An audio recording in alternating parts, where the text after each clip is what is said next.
Լույսի ու ստվերի խաղը պատմում են նոր արարվող սկզբի և վաղաժամ ավարտի ահասարսուռ պատմությունը։ Տարածության մեջ լսվող սրտի բաբախյունը երկվորյակներինն է, որոնք պատրաստվում են լույս աշխարհ գալ, բայց նրանց գոյությունը օղակված է անտեսանելի և վտանգավոր լռությամբ։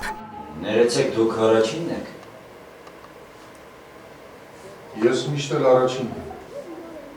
Մոր որովայնում կյանք ստացած, բայց կյանքի իրավունքի սպառնալիքի շեմին երկվորյակները ապրելու վերջին ճիգերն են անում, բայց անհույս։ Երբևէ ծրագրված կյանքերի ճանապարհը փակված է անտես մի պատնեշով։ Խորհրդավոր կերպարային մատուցմամբ բեմից հնչեցնում են համամարտկային ահազանգը, հազարավոր կորուսյալ կյանքերի ապրելու ձգտումը։ Որտեղ եմ ես ծնվել։ Ում ինձ։ Ինչ պայմաններում։ Ինձ հայտնի չէ։ Ես անգամ հստակ չգիտեմ ում եղբայր թե ոչ։ Բայց ինձ թվում է, որ նա կա։ Պատերազմը ինձ շատ ստիպեց այդ մասին մտածել։ Մենք պետք է մտածենք այդ մասին, որ այդ բացականներին վերադարձնենք, շատ։ Դրա համար կապ չունի այս համամարտկային է թեման, կլինի հայի մասին, վրացի մասին, չգիտես ինչ ազգի մասին, բայց մենք պետք է մտածենք մեր շարունակականության մասին։ Մայրն անասելի աստվածային կապերով միաձուլված է արգանդում ձևավորվող պտղի հետ։ Այստեղ էլ ամեն բան երկվորյակներն ընդունում ու ընկալում են այնպես, ինչպես մայրը, հավասարապես կիսում նրա հույզերն ու զգացմունքները, այդպես էլ չիմանալով, որ բախտ չեն ունենա ապրելու իրենց համար ծրագրված կյանքի ուղիներով։ Անիմաստ է։ Կամ ես չի լսում։ Կամ էլ չի ուզում լսի։ Ներիր ինձ մայրիկ, իմ ապրելու ցանկության համար։ Ամեն նման հատում, ամեն նման աբորտ, ինչ որ երկի կիսատ մնալ է, ինչ որ պատմության կիսատ մնալ է, ու մենք այս դեպքում ավելի շատ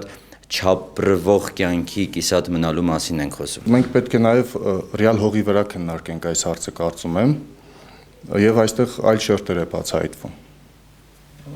Չգիտեմ, հիմա ակնարկով եմ ասում, բայց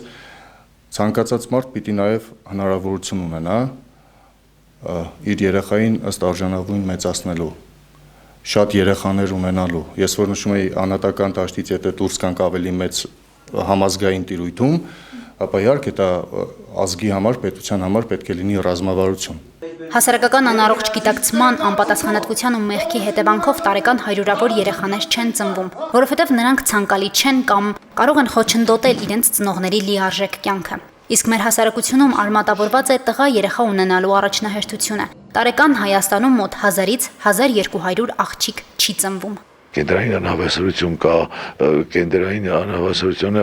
հատկապես հայ ժողովրդի կողմից հրաժարվում են աղջիկ երեխայից, կանխում են այդ ծնունդը, վերացնում է նոր ստեղծված ոգուն,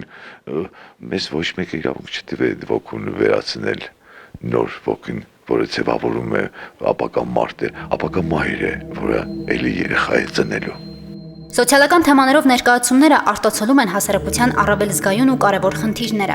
Բեմը դառնում է հարթակ, որտեղ յուրաքանչյուր բառ ու տեսարան վերածվում է կարևոր ուղերձի։ Այս դեպքում հատկապես կարևոր է շեշտել, որ անկախ սեռից յուրաքանչյուր երեխա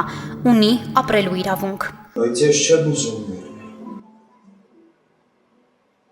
Ես այլևս տեսիլ կամ երազանք չէ։ Վայրիկ։ Շանթ հեռուստաընկերություն, Հորիզոն։